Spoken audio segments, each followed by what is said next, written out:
Ang Team Charis o si Isni at Charlie nga ang unang napasama sa Big Four.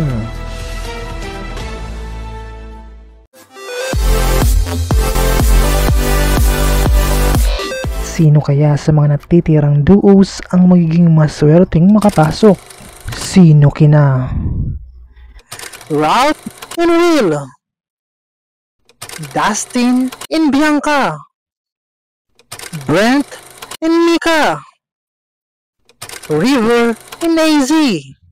Dahil ngayong gabi nga ay nakilala na ang unang duo na mapapasama sa Big Four. Walang iba kundi ang Team Charis.